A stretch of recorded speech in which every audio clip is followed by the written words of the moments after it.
Racial Discrimination, Intellectual Definition or Political Slogan by Thomas Sowell, 1986.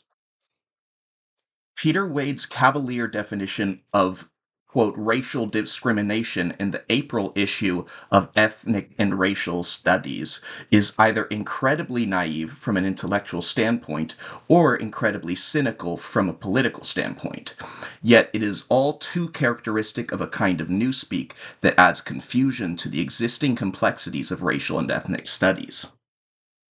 According to the aforementioned Mr. Wade, quote, racial discrimination is any socioeconomic process that results in racially identified people becoming or remaining socially disadvantaged, unquote. To define one concept, that is racial discrimination, by another far more nebulous concept, that is socially disadvantaged, is to head in the wrong direction if clarity is the purpose. At least two different meanings of socially disadvantaged are apparent.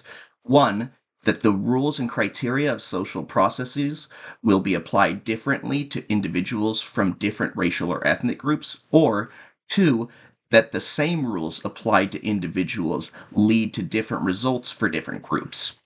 Both are to be called racial discrimination if we take his definition seriously. By this standard, Malaysians or Malays are victims of racial discrimination in Malaysia because their economic performance across income, occupational levels, business ownership, etc., are substantially below those of the Chinese minority living in Malaysia. Historically, all across Europe, dominant majorities have been victims of racial discrimination because their economic performances have similarly lagged well behind the achievements of the Jewish minorities in various countries. Thus, by Wade's definition, the Poles have been racially discriminated against in Poland, the English in England, the Germans in Germany, Hungarians in Hungary, etc. In the United States, Puerto Ricans would be considered victims of racial discrimination to a greater extent than Japanese Americans, who earn higher incomes than whites and about double the average income of Puerto Ricans. Yet history shows that there's been far more discrimination in the non-Orwellian sense against Japanese Americans in the United States.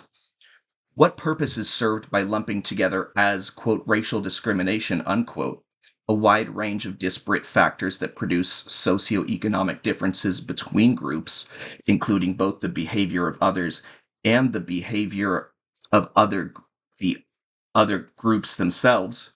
Certainly not clarity of ideas.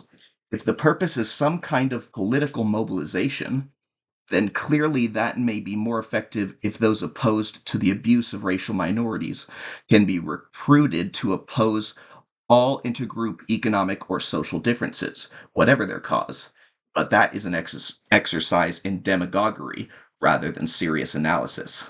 Finally, if performance differences between groups are assumed to be sufficient proof of discriminatory treatment by themselves, that assumption flies in the face of vast evidence that different racial, ethnic, or other social groups seldom produce the same results, whether in activities where others judge them, for instance, employment, university admissions, public honors, etc., or in activities of their own choice, for instance, games, votes, choices of television programs to watch, etc. If Mr. Wade sincerely wishes to argue for a particular ideological vision or political agenda, let him do so openly and not by creating definitions that fail to define anything whatsoever. The end.